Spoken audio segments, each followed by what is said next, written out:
schools of thought there. The optimistic view that says prices will go right back down again, because what we're seeing lately is simply a result of overbuying, overreaction by market players, partly because the dollar weakness is also leading people who are holding lots of dollars to try and convert to an asset like oil or even grains that is appreciating in value, while the dollar has been weakening, as we know, over the last few years.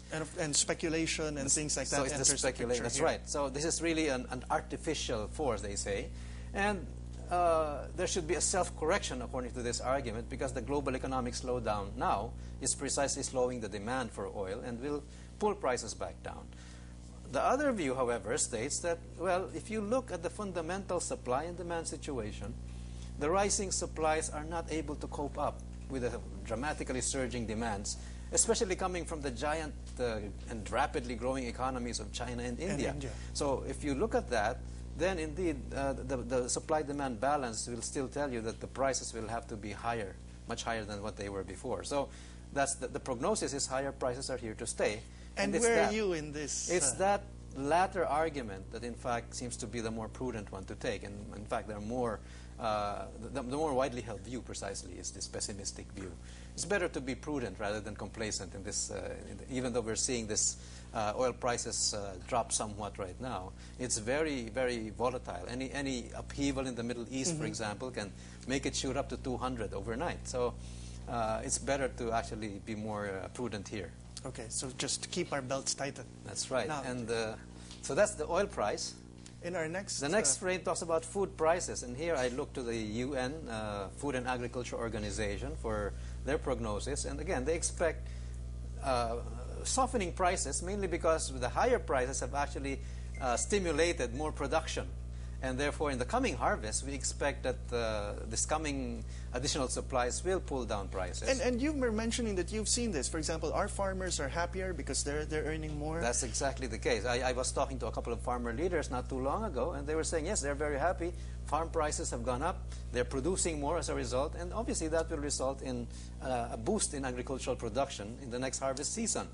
However, the FAO tells us that we still should not expect prices to go back down to where we were accustomed to, because the input costs precisely, which are oil-related, like fertilizers, pesticides, chemicals, and of course farm machinery, are all dependent on oil costs.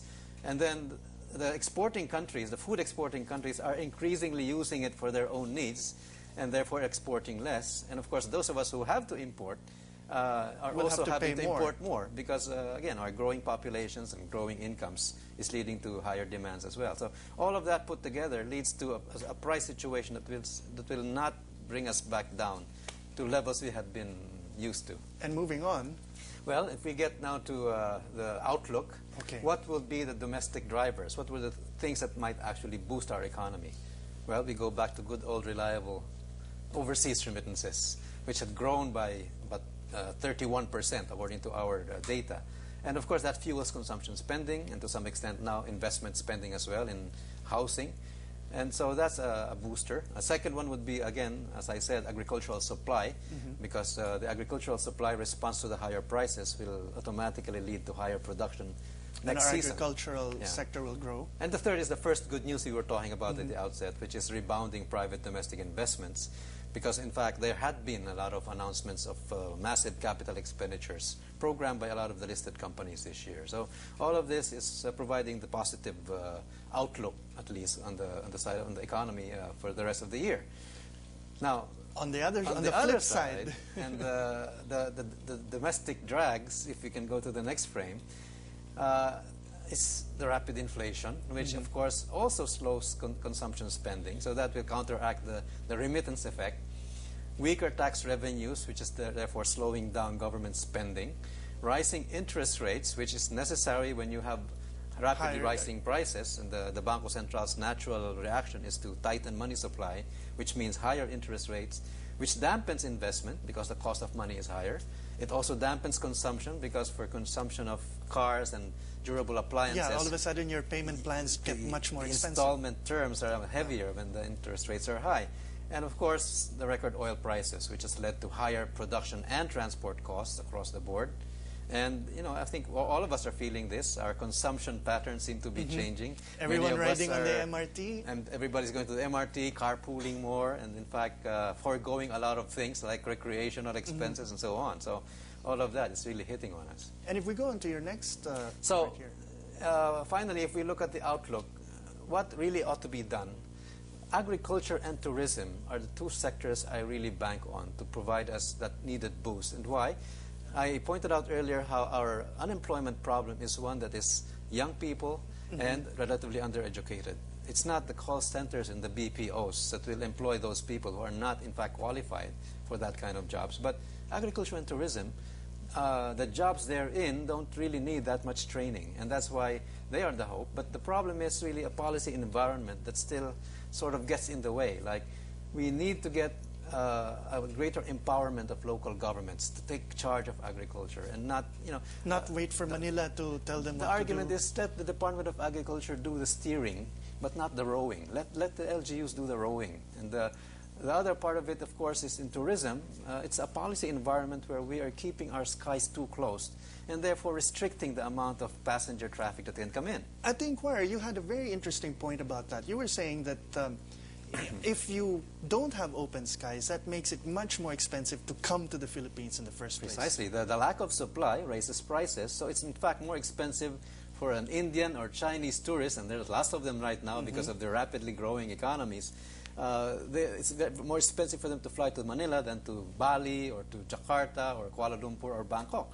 And therefore, we lose out to these countries. And you were also saying that for every tourist that comes to the Philippines, you create one job for a Filipino. That's correct, because if you look at the statistics, the average expenditure of a foreign tourist in the Philippines is about $1,200 US worth. And that is the per capita or the average income in the Philippines if you divide GDP by population, meaning you're providing livelihood for one person for an entire year for every tourist you bring in. So literally, we could create a lot of jobs overnight if we can only attract a lot more tourists. Now, construction had been our booster last year, but again, it required durable government revenues, which so far we don't have now. Mining has been, of course, bruited about as a potential booster for our economy. The problem, as always, has been the social and environmental responsibility concerns, and so we need a lot more confidence building among the stakeholders in mining to really let that work out those problems and concerns. And finally, real estate and BPOs, which have been, in fact, growing very briskly in recent years, have been now vulnerable to the slowdown in the United States. Now, many of our college students who are watching us tonight, for example, this is where they're viewing their future, particularly in the BPOs. But in the longer version of your presentation, you had actually pointed out that we had lost a large chunk of jobs last year. Well, I'm not sure it's really coming from BPOs, but the overall sector called business services, which does include BPOs, actually lost something like 103,000 jobs last year. So that tells us that the slowdown in the U.S. economy may be hitting the BPO sector, especially because our BPO industry has told us that 80% of their business is actually oriented towards the United States market. Now, there's a counter-argument, however, that if the U.S. economy is slowing down, it may drive more U.S. firms to outsource and therefore make use of BPO. So there's a counteracting But you're looking forward for the rest of the year, at least. You were saying something about neutral growth for, let's say, BPOs. BPOs I considered neutral in the sense that it's probably going to grow at the normal rate. We don't expect it to speed up. We don't expect it to slow down either because of these counteracting forces. Okay. So that is the outlook as far as these particular sectors are concerned. And if you go on to your next slide I guess the final slide is really what needs to be done overall. Well, of course, this oft-quoted phrase, moderate the greed, meaning, of course, the need to cut down on corruption, because corruption we have now become the first in Asia in terms of the most corrupt countries around the world. And, you know, this is an imperative that has to be addressed. Also, we need to address the fact that our growth has not been broad-based enough and has not benefited enough of the Filipinos, and therefore we should make it deliberately broad-based, inclusive growth. And to my mind, it's agriculture, tourism, again, which would help make our growth more broad-based, and of course more attention to small and medium enterprise, where it's a lot cheaper to create one job than in a large enterprise. Before we move on to the actual discussion portion, are these things